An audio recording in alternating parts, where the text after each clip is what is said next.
descargar contenedores de esta manera ocasiona un movimiento de bending move, bogging, quebranto, que puede finalizar el barco recibiendo daño en su estructura.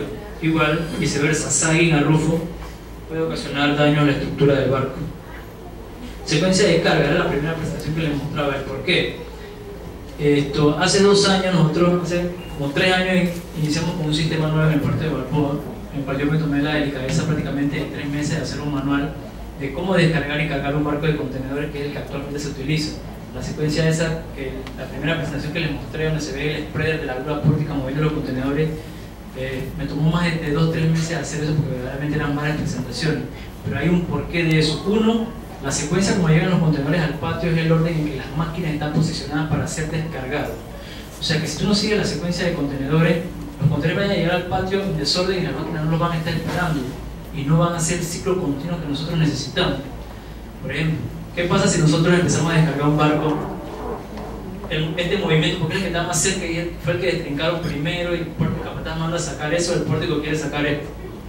El patio está esperando al contenedor 1. Si tú le mandas al 21, quizás la máquina ni siquiera está en el bloque. A veces empieza descargando bien por tier, como le llamamos nosotros. Cuando llega un momento en que ya todo está destrincado, para facilidad del pórtico, del operador de grúa pórtica, él prefiere descargar así, por row. ¿Por qué? Porque cuando quita el primer contenedor, se recuesta al que sigue y va tomando los contenedores sumamente rápido y mucho más productiva la operación. Sin embargo, hay factores a considerar por los cuales no se puede hacer esto. El patio no está esperando el 21, 42, 43, 44, no está esperando el 21, 22, está esperando 10, 15 contenedores antes que tú le mandes el 42. Aparte de que si tú le quitas un row completo a un barco de la banda en la que él ha sido atracado, el barco se va a escorar hacia la banda de mar. Y al final hay contenedores, incluso cuando se descargan los últimos contenedores, esa grúa u otra, pueden caerse contenedores al agua. Y es normal a veces que se caigan contenedores al agua.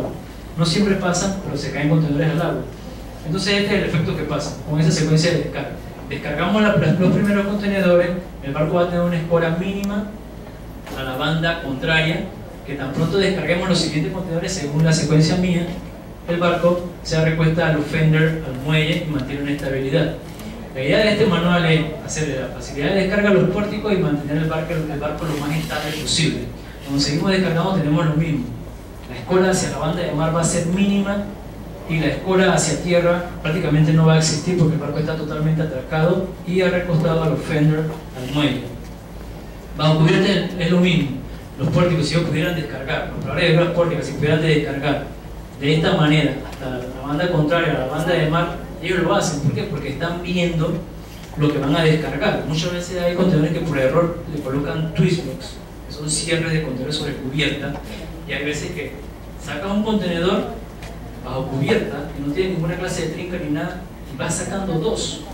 En el aire se desprenden y han pasado accidentes feos. Pero hay que buscar la manera de cómo descargar los contenedores y mantener la estabilidad del barco. En este caso descargamos un row de mar por uno de tierra. Siempre lo que buscamos es quitarle peso a la banda de mar, que el barco se recueste un poco a tierra y mantener siempre el barco lo más estable posible. Esta secuencia de carga ya es diferente porque como es carga, el movimiento número 1 va a ser el primero de abajo más hacia el extremo. Y cargamos de la banda de mar hacia la banda de tierra, facilitando la descarga a los operadores de las grúas pórticas. Ok, jóvenes, y ya para terminar, quiero mostrarles unos gráficos estadísticos del Sistema Portuario Nacional. Son bien curiosos. Miren esto. 2009 versus 2010. Movimiento de contenedores en el Sistema Portuario Nacional. 4.2 millones en el 2009, 5.5 millones en el 2010. Panamá creció 31.8%. Ahora, el mismo gráfico visto en unidades.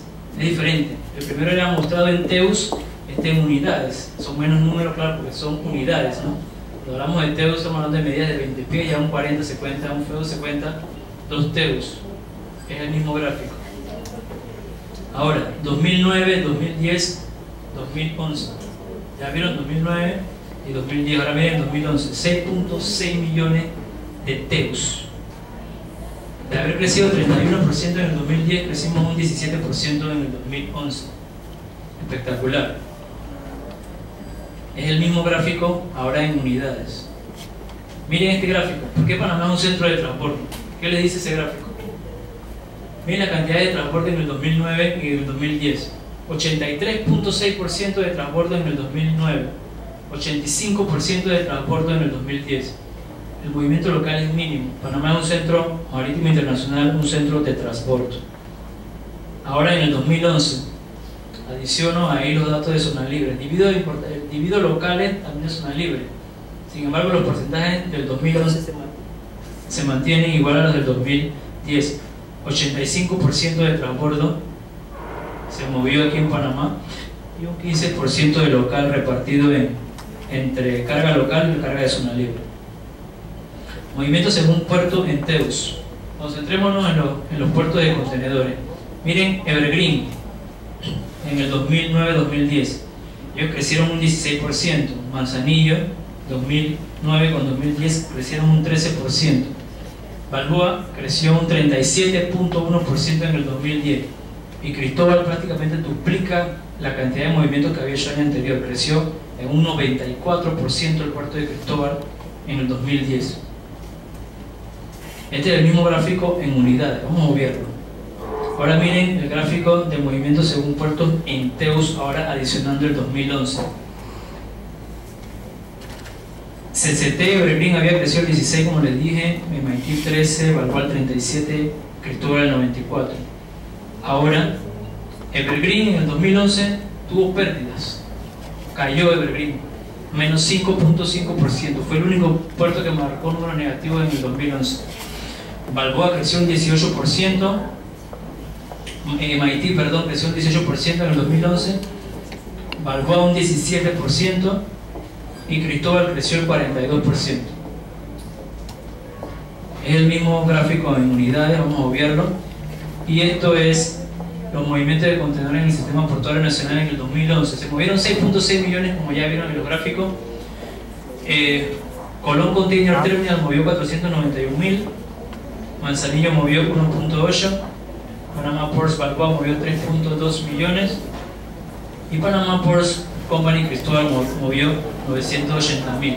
Verdaderamente nuestra misión, nuestro objetivo el año pasado en Cristóbal era convertir Cristóbal en un puerto de 1 millón de teus, pero se nos fue muy difícil por dos razones. La primera, que el muelle 10 que utilizaríamos para buques post-Panamax había que entregarle en agosto y nos fue entregado a finales de septiembre, razón por la cual se nos hizo difícil completar el 1 millón de teus. Pero esa era mi meta propuesta desde un principio, convertir a Cristóbal en un puerto de 1 millón de teus, que lamentablemente no lo pudimos lograr. Cuando empezó el 2012, esto fue en el 2011, cuando empezó el 2012, mi meta era que Cristóbal pudiera mover 1.5 millones de teus. Lamentablemente, ustedes saben, vinieron la huelga de los trabajadores, que no solamente afectaron a Panama Ports, no solamente afectaron a Panamá, afectaron al mundo. MERS, MC, APL tenían barcos en anclaje esperando, servicios post-Panamax, 2-3 barcos allá afuera esperando. Eso no era normal, afectó al comercio marítimo internacional, la huelga de los trabajadores. ¿Y qué trajo como consecuencia de esto? Que mis metas plantadas para Cristóbal este año de 1.5 millones de teus, ¿sabe dónde quedaron? En mover menos contenedores incluso que lo que movimos el año pasado. Lastimosamente, y me es triste mostrar el siguiente gráfico. Bueno, este no. Estos son los movimientos en el primer semestre del 2012 antes de mostrar lo de Cristóbal. Primer semestre del 2012, Evergreen 272.000 teus, Cristóbal 486.000, Manzanillo ya movió 1 millón de teus en un semestre y Balboa ya había movido 1.6 millones. Esta es la comparación de teus del primer semestre del 2011 el 2012 según crecimiento del 11.8%. El gráfico que les hablaba es este. Después de tener una meta en el 2011 de convertir a Cristóbal en un puerto de 1 millón de teus y tener en el 2012 la meta de 1.5 millones de teus, lastimosamente los números son claros y muestran verdaderamente cuáles han sido los resultados a raíz de la huelga de los trabajadores, los conflictos en Colón, la derogación de la ley 34 que regía el trabajo portuario en Cristóbal y Balboa, por la ley 70 del 4 de octubre, que ahora nos vamos a regir por el Código de Trabajo. Miren esos gráficos. En el 2008 no teníamos muchos clientes, que Cristóbal empezaba a trabajar. En el 2009 aumentamos un poco, a pesar de que fue la crisis económica, fue el único puerto que marcó números positivos. Miren esa gráfica en el 2010, increíble. En el 2011 quisimos lograr el millón de TEUs, quedamos a 20.000 TEUs que no pudimos hacer. Y en el 2011 es la tristeza que les señalaba. Lamentablemente, los sucesos que han ocurrido han llevado a que esta gráfica se vea de esa manera.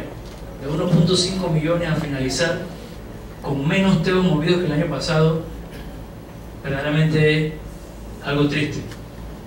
Esperamos que en el 2013 aumente nuevamente el volumen y podamos hacer de Cristóbal un puerto mejor y más eficiente que el actual.